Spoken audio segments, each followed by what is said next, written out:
안녕하세요. 국제학원에서 IB 이과 과목을 가르치고 있는 정입니다. So as for a sample lecture, I'll start by explaining about lipids, right?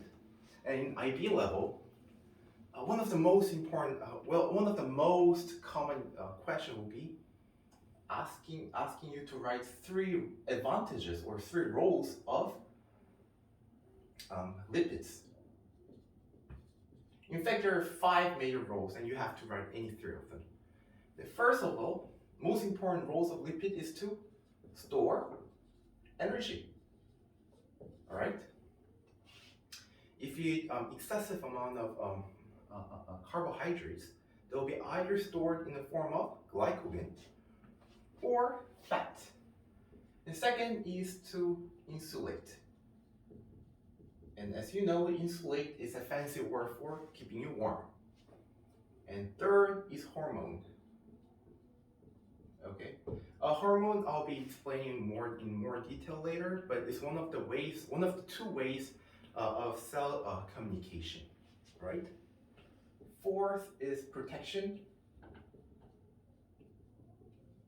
or shock absorber. Okay, if you think about it, if I gain weight, if I gain fat, the first place where the fat will be accumulated will be my belly, right? And that is to protect my internal organs. And then fifth will be a structural components of cell.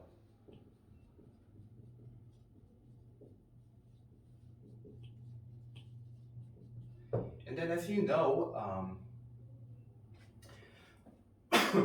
cell membrane is made up of lipid bilayer, which is fat, right? And second, unlike carbohydrate or protein, lipids is made up of 2 monomers, all right? One is glycerol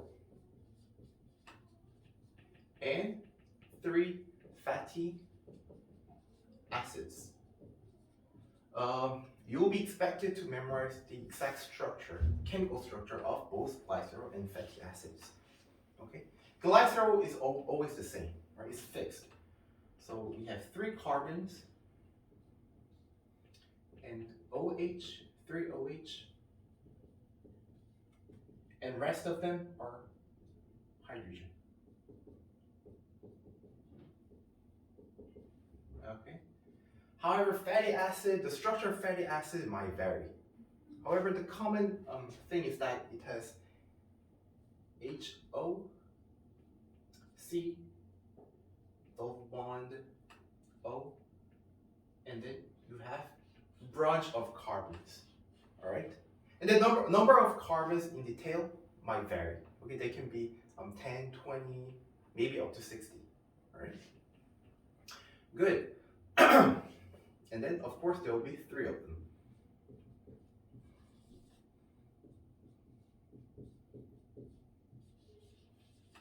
And then, if you think about it, how would they be connected? They'll be connected through a process called condensation, right? So, what is condensation? Condensation is where 2 OH bonds are connected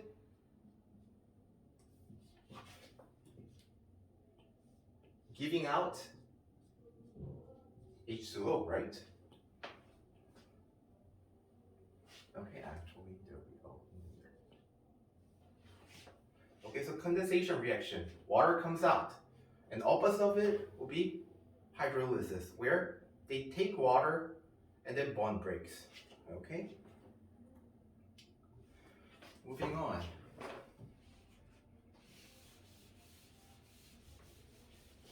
And then it's quite important to know the difference between carbohydrate and fat.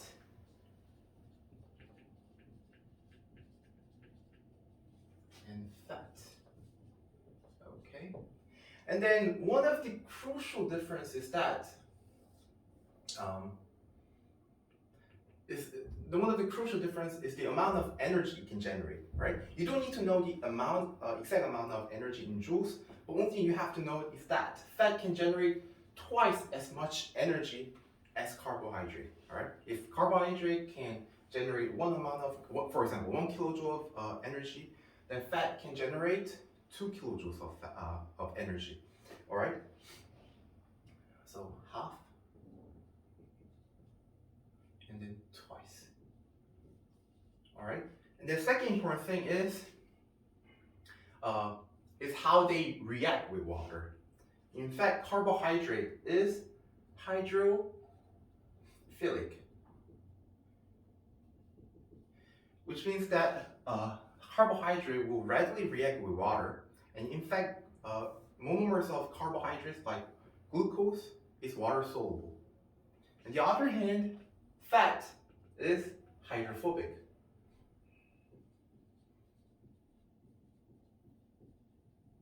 So they'll not be able to dissolve in water, okay, or blood.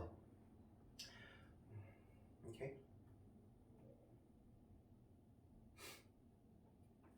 And then of course, carbohydrate is a primary source of energy, so they will be readily digested.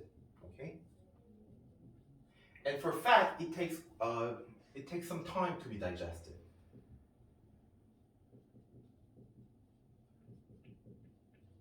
So the order will be, if you're doing a hard exercise, then your blood glucose will be used up first, and then your glycogen stored in your muscle will be used, and then fat will be broken down, right, to yield ATP. And next, depending on the bonds, fatty acid can be divided into 3 types. One is unsaturated. Second is, the first is saturated. I'll start with saturated fat. And second is monounsaturated. And third will be polyunsaturated. Okay? Saturated fat means that every single bond that connects the carbon is a single bond. Okay, so there's only single bond between carbons. And then monounsaturated fat is that there is only one double bond between carbons, okay, in the fatty acid. And the polyunsaturated refers to multiple or more than one double bonds between carbons in the fatty acid. I'll be explaining in more detail later, but saturated fat is the most unhealthy fat, and then polyunsaturated will be the healthiest. All right. Now, there are structural isomers of fat. So what do I mean by isomeric forms or isomers? Oh, isomer refers to two different compounds with exactly the same mass and exactly the same formula, but has different structure or configurations. All right. And then isomers of a fat can be divided into two. One is cis, and the other one is trans. All right. Okay, cis is where a bond is located on the same side. So if I were to look at the double bond, carbon double bond, then there will be one carbon and one carbon. So to this carbon, like carbon A and carbon B, there can be only one hydrogen bonded to those two carbons, right? So if those two hydrogens are facing the same side, it's called cis, all right? Or this, or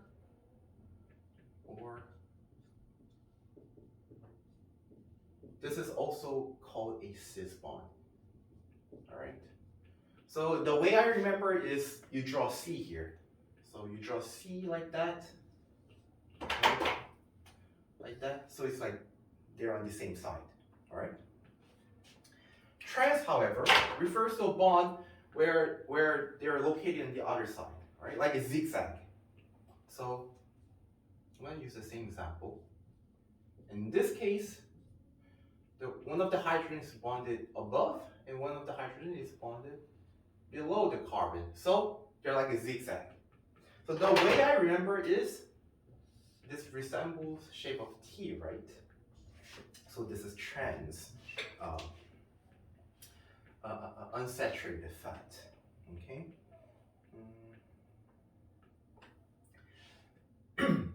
Then one thing you have to remember is that for C's, they're loose, relatively loose, and the trans, they're relatively compact and tight. Okay. So here's the deal. They're compact and they're solid, and they're loose and they're liquid. So trans fat is more unhealthy, or they're unhealthier than cis fat, right? The reason why is because trans fat is solid in room temperature and liquid is liquid in room temperature, and then you don't want a fat inside you to be solid, right? Then you block your blood vessels. Okay, one more thing is that cis fat, cis lipid occurs naturally, all right? Trans fat doesn't occur naturally. They're processed.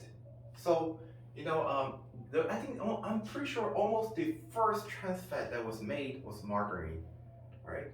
So I think it was during the war, and they didn't have enough butters, so they had to come up with some food products that's close to butter. So they processed a fat to make margarine. All right. Okay.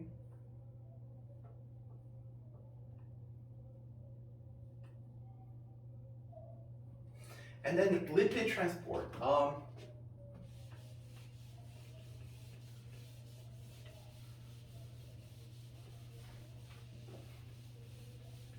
So as I remember, as I explained, lipid is a hydrophobic molecules, right? So do you think you can absorb them through inside your blood vessel? No, because they'll be accumulated. They won't dissolve in your blood. So they'll take a different pathway to be absorbed. And then only thing right now you have to remember is that the final product or final form or final compound is lipoprotein. So fat or lipid will be digested and then they'll be processed several times, and the end product is lipoprotein. Okay? Good. And then lipoprotein, actually there are two types of lipoprotein. Low density lipoprotein and high density lipoprotein. So most important thing that you have to remember is that low density lipoprotein is bad for your health and high density lipoprotein is good for health. One of the reasons why is because if you look at your blood vessel, if you eat a lot of fat, what will happen? If you eat a lot of fat or cholesterol, what will happen? Those fat and cholesterol will be accumulated inside your blood vessel in the form of plaque, right?